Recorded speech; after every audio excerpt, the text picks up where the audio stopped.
Zeii Egiptului au fost primii care au fondat ceea ce se numește astăzi știință spirituală, adică îmbinarea științei cosmice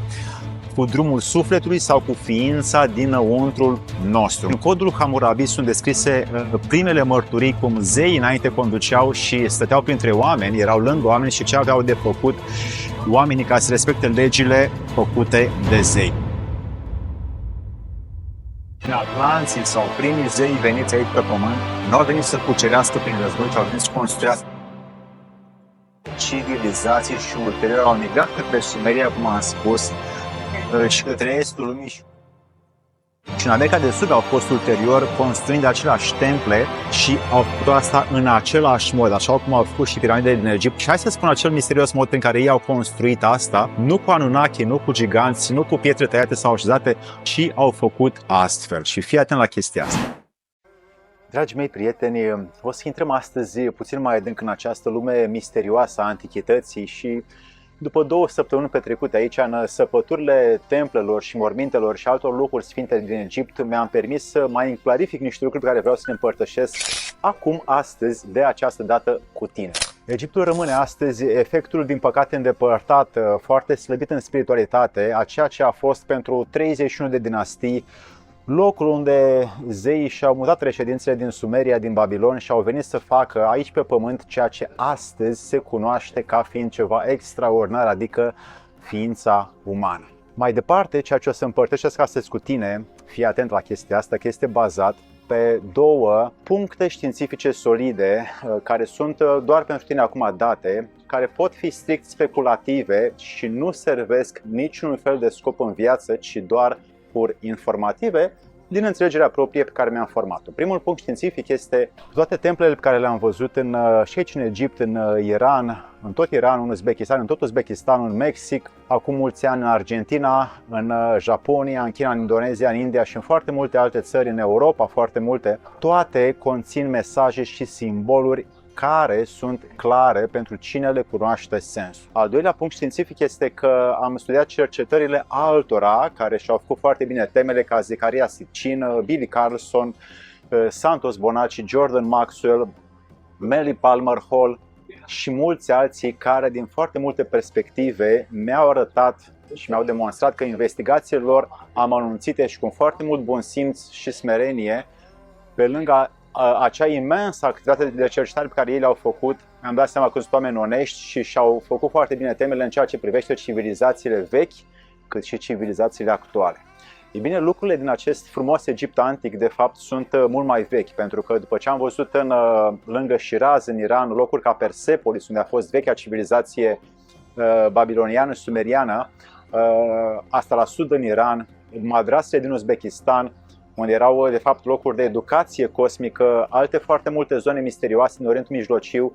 am realizat că această parte a planetei din Orientul Mijlociu cumva a fost printre cele mai bogate locuri din lume, care astăzi este din păcate cea mai săracă. De exemplu, Bagdadul, capitala Irakului de astăzi, a fost în anii 1000 capitala lumii în materie de cunoaștere. Avea cea mai mare librărie din lume și după aia a fost Cordoba la 1200 în Spania. E bine, librăria Bagdadului avea sute de mii de manuale de spiritualitate și de cunoaștere cosmică și asta pentru că acolo încă rămăsese ceva valoros din Babilon, din Sumeria și din acea zonă care a condus aproximativ 4000 de ani lumea. Dar acum vreau să mergem și mai adânc, pentru că în Sumeria, civilizația veche de acum 6000 de ani a fost construită din efectul civilizației Atlante, adică atlanții s-au mutat din locurile unde este astăzi Oceanul Atlantic, în Sumeria, pentru că zeii de atunci, datorită nisipurilor din Sumeria, au trebuit să-și schimbe și au datorită altor schimbări climatice, s-au permutat. După aia au fost schimbări climatice, de fapt inițial au fost în Oceanul Atlantic, după aia s-au mutat datorită schimbărilor climatice Uzbekistan, în Iran, în Irak, în special Sumeria a fost în Irak, după care s-au mutat din Irak în Egipt și astfel reședințele lor au fost permutate datorită acestor schimbări climatice, cât și a nisipurilor.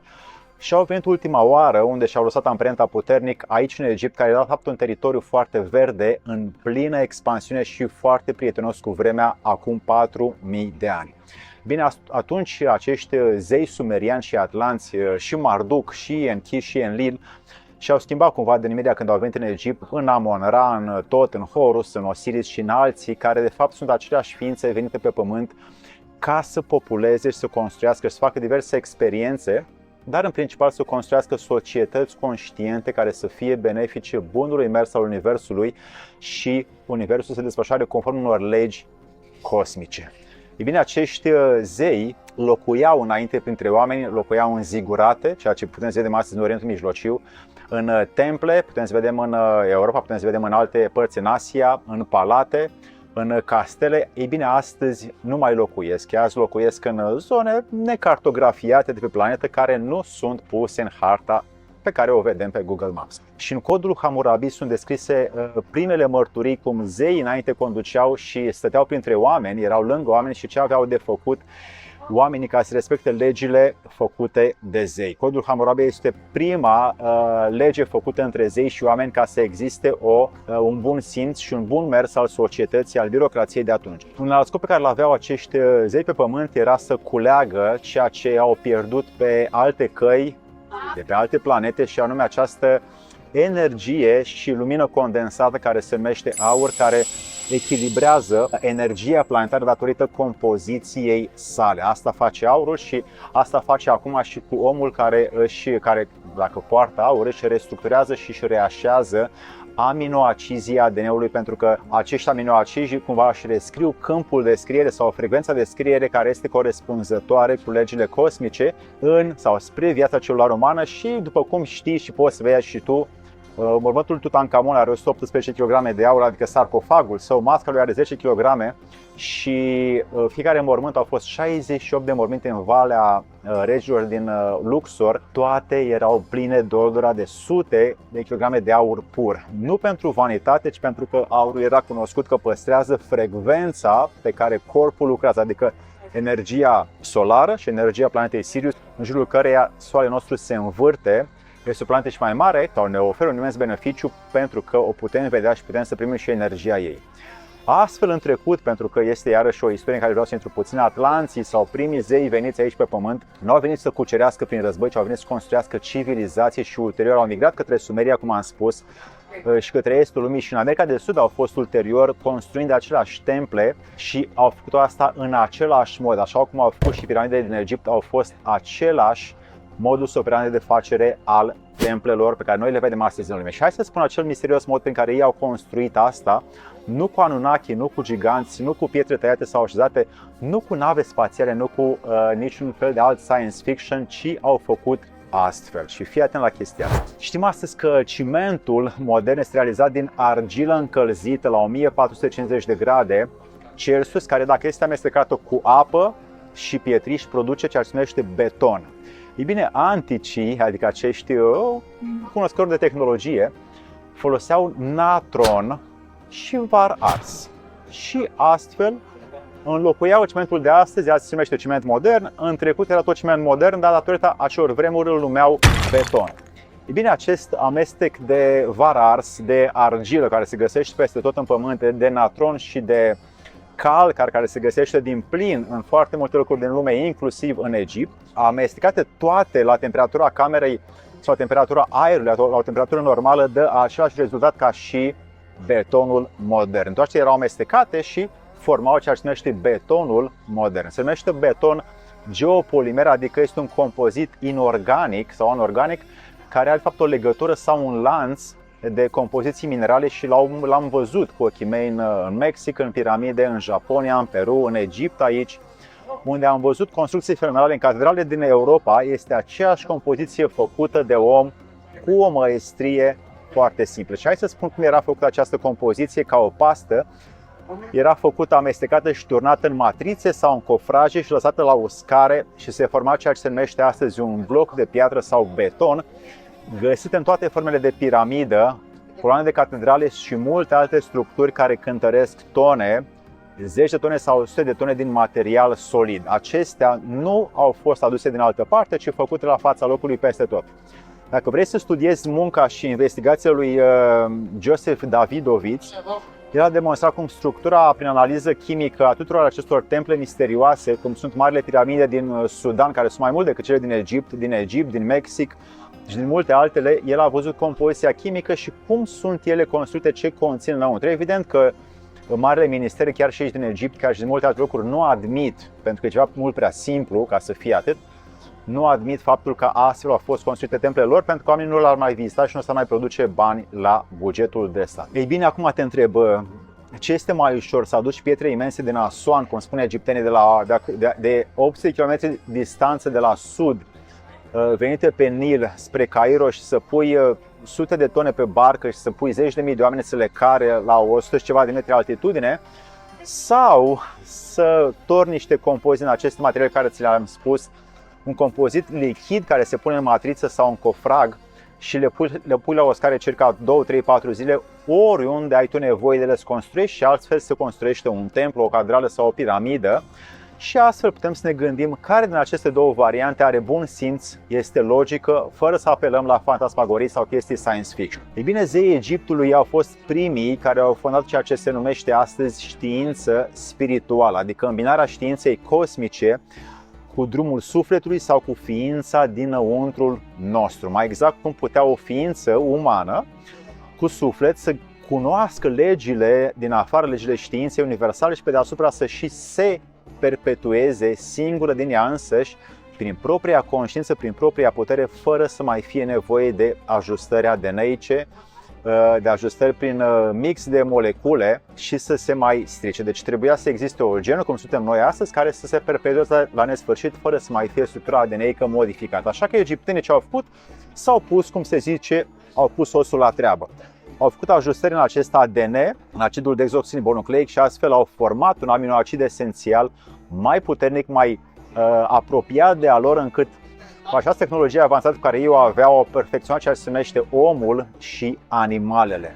Ei bine, animalele de lângă casa omului, cum sunt pisica, câinele, sunt invenția Egiptului și au fost foarte multe mutații și anomalii înainte. Au făcut foarte multe experiențe care astăzi ne arată că ei au trecut prin foarte multe experimente ca să ne dea nouă ceea ce se numește astăzi omul și să nu mai fie alterată gena în urma perpetuării noastre aici pe pământ. Și asta o vedem în toate mitologiile, toată planeta are aceleași povești. În Sumeria era Ninsus sau Inanna, în mitologia slavică era Mocos, aici la egipteni era Isis, la greci era Afrodita, dar de fapt era aceeași știință de creare și de oferire a vieții care era folosită de la zei către oameni prin faraon și regi, oameni care aveau conștiință să ducă mai departe această muncă. De exemplu, aici în Egipt, Isis a făcut cea mai avansată genă care este astăzi disponibilă omului și a rămas în istoria antică egipteană și nu doar și globală, ca fiind gena lui Isis sau gena lui Isis sau Genesis sau Geneză, care o cunoaștem ca fiind ceva similar din Biblie, dar nu intrăm în zona aia prea mult. Și nu este ceva mitologic sau fantasmagoric, ci este chiar o muncă a unor ființe umane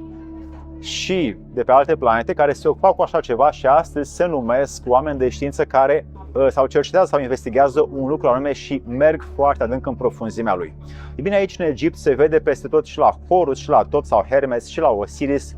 care venea de pe Sirius. Osiris venea de pe Sirius, care a rămas așa cumva în limba engleză Sir Elton John. How are you, sir? Sir vine de la Sirius, erau ființe de planete superioare care aveau o genă și astăzi se numește sângele albastru sau oameni care au fost perpetuați de pe un sânge diferit. Ei bine, ce făceau acești zei? Ofereau unii, sau zeii către regi, ofereau crucea Ankh, care este de fapt o formă de viață, și această baghetă pe care tu o vezi în această imagine, care avea de fapt o compoziție perfecționată a ADN-ului și aveau cunoașterea cum să mențină păstrarea vieții spre a oferi populației prin regi, prin faraoni. Și oriunde mergi în morminte și în temple, se vede clar acest lucru. Ei bine, ce aveau acești zei și faraoni în plus față de oameni? Aveau un nivel, dacă vrei, excesiv de puternic al prieteniei, al încrederii, al afecțiunii, al conexiunii, al consacrării, care le vezi în toate sculpturile sumeriene, babiloniene, egiptene și mezoamericane. Este peste tot un nivel superior de afecțiune, mai presus decât cuvintele. Toate arată un fel de nivel de apropiere chiar ritualic, așa dacă vrei, de venerare, nu cu un anume interes cum se face în condiția umană, ci mai mult era pentru o condiție a iubirii, pentru o conștiință a iubirii, pentru conștiința și sufletul dinăuntru lor, pentru că prin asta, prin iubire, omul accesa aceiași fotoni solari divini, dumnezeiești, înălțători, binecuvântători, care îl blagosloveau pe om când omul atingea un anumit nivel de iubire superioară. Toate templele din lume sunt desenate cu astfel de metafore, cu astfel de simbole, cu astfel de lucruri și poți să fii atent oriunde mergi să vezi că există în fața ta. De exemplu, acum 3 zile am fost la templul lui Set din Abydos, la 3 ore nord de Luxor, și mă uitam pe împrejur și mi-a venit cineva la mine și mi-a spus: uite acolo sus, era bine foarte mic, dar se vede în această poză care ți-o pun eu acum, în tavanul templului un elicopter, un OZN, un submarin, într-o sculptură făcută acum 3300 de ani. Și evident că nu mai am ce să mai zic când vezi chestia asta, era clar că exista o tehnologie superioară atunci. Dar ceea ce în foarte multe temple, chiar și aici în Egipt, 30-40% din basoreliefurile făcute de egipteni au fost șterse și au fost descompuse ca să nu mai fie clar transmis mesajul la ceea ce au făcut ei înainte pentru această civilizație pe care noi o cunoaștem. Ei bine, tehnologia, dragii mei prieteni, a existat din trecut, există și este dată oamenilor cu bucățica. De exemplu, astăzi nimeni nu știe cum zboară un avion și chiar la propriu nimeni nu știe exact principiile reale ale faptului cum zboară un avion. Și ei asamblează piesele, există o inginerie în spate care se învață la aeronautică, există principii care sunt clare, dar nu sunt exacte. Ei bine, se asamblează piesele, dar nimeni nu știe cum zboară în principiu o bucată de metal care are 500 de tone, cum stă în aer fără să cadă. Ei bine, spre oameni știm foarte bine că se dă pe măsura nivelului lor de conștiință, pe măsura nivelului în care ei pot folosi o tehnologie superioară și asta în funcție de câtă conștiință și maturitate emoțională și sufletească are și spirituală are condiția umană astăzi. Ei bine, dacă oamenii ajung la un nivel spiritual mai înalt, această matrice cosmică prin aceste ființe spirituale vor da mai mult omenirii și o vor da cu un sens al creșterii, vibrației, energiei, luminii și iubirii către conștiința cosmică, fără niciun fel de alt interes în spate. Nu vrea nimeni să vă facă nimic rău, totul este dat pe măsura nivelului de avansare a condiției umane ca întreg colectiv. E bine, mai departe voi lăsa sub propria ta cercetare și investigare aceste lucruri și o parte din ele cât se poate să ți le transmit acum online, ți le-am împărtășit, ți le-am spus, și altă parte le păstrez și vreau să le țin pentru mine fără să le dau oamenilor, pentru că nu știu care este nivelul tău de conștiință sau nivelul tău la care tu poți lucra cu aceste informații, care înseamnă de fapt iubirea, aprecierea și păstrarea vieții pe care noi o avem aici pe pământ. Și pentru asta te invit ca toată puterea și forța să dăinui mai departe în tine și să mergem împreună către cunoașterea legilor divine